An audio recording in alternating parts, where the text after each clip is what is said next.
case the picture on the wall is not a dead giveaway, I love David Bowie. I've loved David Bowie since I was a teenager, when I first saw him play live here in Melbourne in 2004 on what would be his last tour.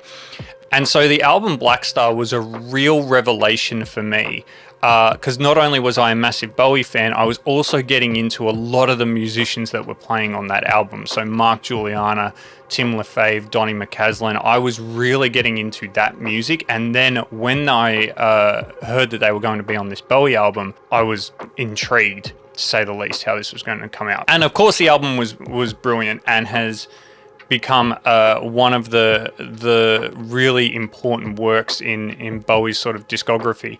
And there's so many great moments on that record, but the one that I want to talk about as a bass player is Tim Lefebvre's intro to the song Lazarus.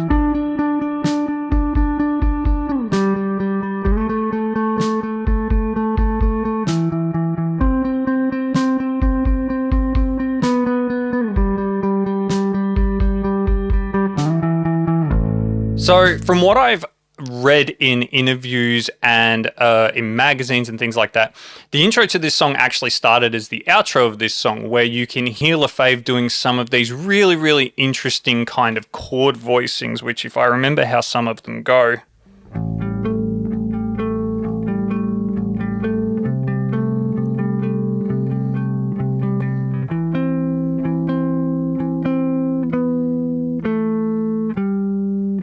but it's this idea of these kind of really high, really delicate melodic chord voicings, which is then moved to the intro of the song.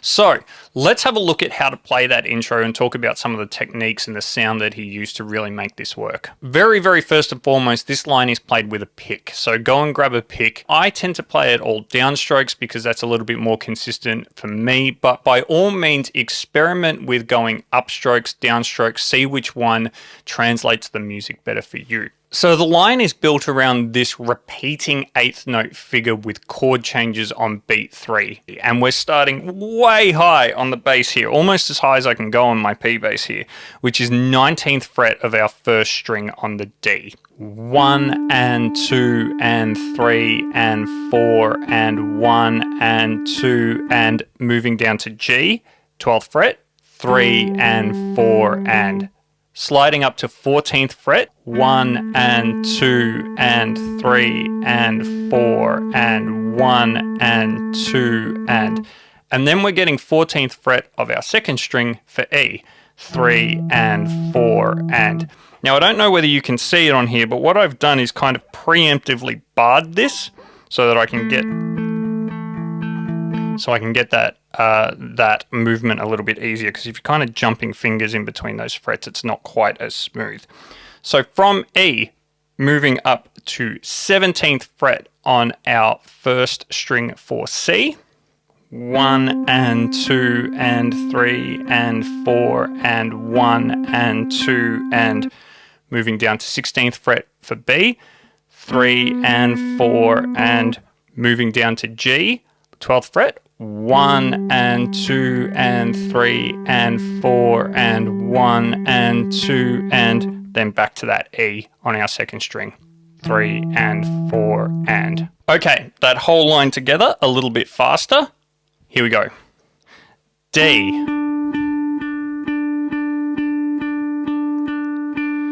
G, A, E, C, B, G, E. So all in all, it's a relatively simple line, but what really makes the performance with this and what makes this such a beautiful melodic line is the use of slides, pull-offs, hammer-ons, all those articulations to really, really make this line work. So what I'm going to do is I'm going to play this line again nice and slowly, but what I'm going to do is I'm going to try and slide through a couple of these notes to really add an almost horn-like sort of phrasing to this. Lefebvre himself has said that he copied a lot of the sort of phrasing and articulation from the horn line in the outro of this song. So let's try and add some of that into this line and really, really make this sing. So here we go. Slide, slide.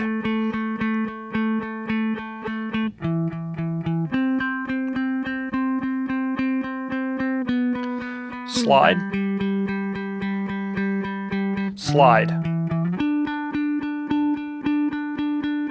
Slide, slide.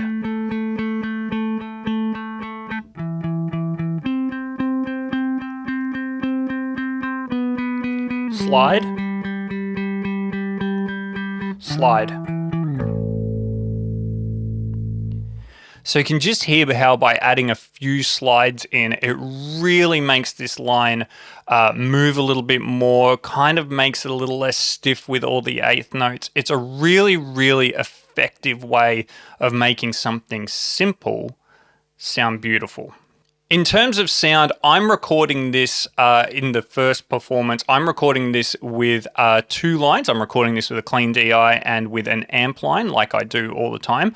On the amp line, what I do have is a spring reverb. I'm using an Audio Things plugin for that. But Tim Lefebvre himself has said that a lot of that reverb comes from the spring reverb in the Yamaha mixing desk that he was using as an amp head. So if you have a spring reverb in your DAW or you have a spring reverb pedal, just try putting that on and experimenting with the blend to see how much of that you can get away with, essentially.